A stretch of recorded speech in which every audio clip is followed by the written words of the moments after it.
नमस्कार,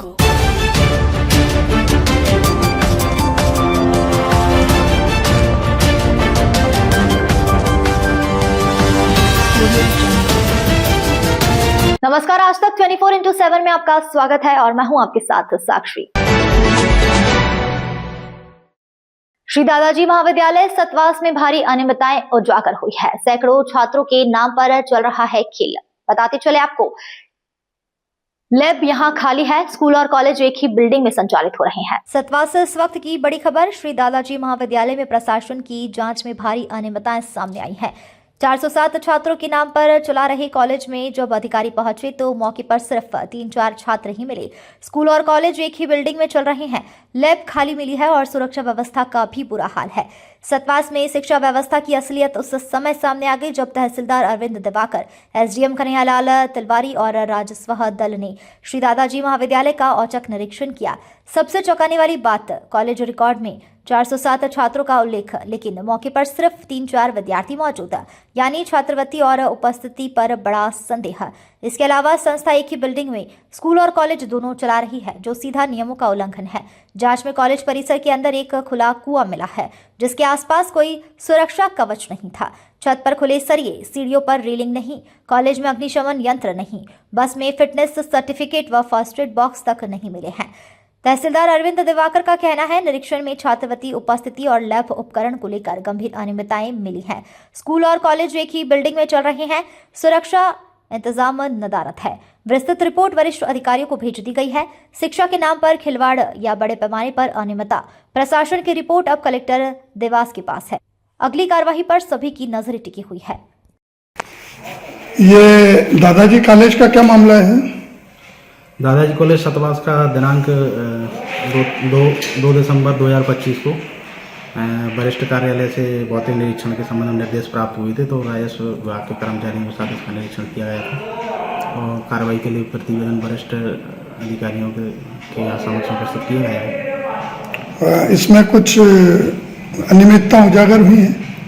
हाँ, जो मौका जांच में कुछ तथ्य निकल के आए जो हमने वरिष्ठ अधिकारियों को भेजे, जिसमें एक ही बिल्डिंग में कॉलेज और स्कूल संचालित हो रहे हैं, जो कि यूजीसी की गाइडलाइन के अनुसार नहीं है। महाविद्यालय परिसर में खुला कुआं पाया गया और इसके छात्राएं के साथ दुर्घटना हो सकती है। इसके साथ ही महाविद्यालय परिसर में डीपी का लाइसेंस व्यावसायिक प्रयोजनों का न होकर कृषि प्रयोजन के लिए लिया गया है और उसका बिजली का उपयोग किया जा रहा है। इसके साथ ही कॉलेज में जो माइक्रोबायोलॉजी, बायोटेक और बायोकेमिस्ट्री जैसे विषय की मान्यता होने के संबंध में उल्लेखित किया गया है। उसके संबंध में जो कि व्यावसायिक कोर्स हैं, एडवांस कोर्स हैं, इसके संबंध में लैब होना चाहिए। लैब में जितने भी आवश्यक उपकरण होते हैं जिनका मैंने प्रतिवेदन उल्लेख किया है वो कॉलेज में नहीं पाए गए हैं।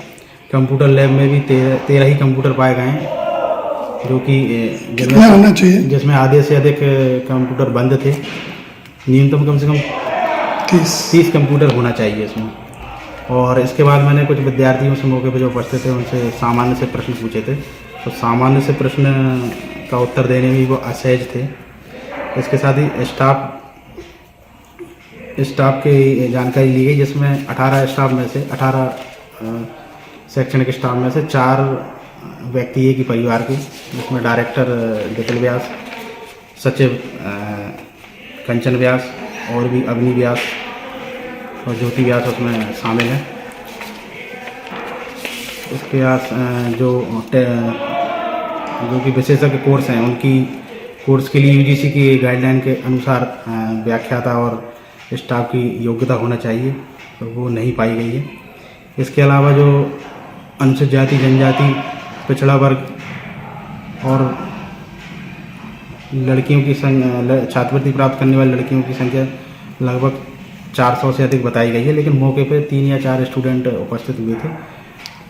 तो उसकी जांच के लिए मैंने लिखा है कि भौतिक रूप से ये कॉलेज में आती हैं कि नहीं आती हैं, लेकिन कागजी रूप से तो एडमिशन नहीं ले लिया है छात्रवृत्ति प्राप्त करने के उद्देश्य से। इसके अलावा भी इसमें संस्था की ऑडिट जांच के लिए भी मैंने इसमें प्रतिवेदन में लिखा है। महाविद्यालय की छत पर खुले सरिये भी पाए गए और सीढ़ियों पर कोई रेलिंग नहीं है, जिससे विद्यार्थियों के साथ दुर्घटना उसको चढ़ने उतरने में हो सकती है। महाविद्यालय में अग्निशमन यंत्र नहीं पाए गए और जो बस हैं उनकी RTO विभाग से फिटनेस सर्टिफिकेटों की जांच करवाने के लिए मैंने प्रतिवेदन लिखा है। बसों में फर्स्ट एड बॉक्स जो प्राथमिक उपचार के लिए यूज किए जाते हैं वो नहीं पाए गए, तो इस संबंध में प्रतिवेदन वरिष्ठ अधिकारियों को भेजा गया है। एक ही बिल्डिंग में सुना है स्कूल और कॉलेज दोनों लग रहे हैं। ये मैंने अपने प्रतिवेदन में लिखा है, अब वो वरिष्ठ अधिकारी को भेजा है, आगे कार्रवाई वरिष्ठ का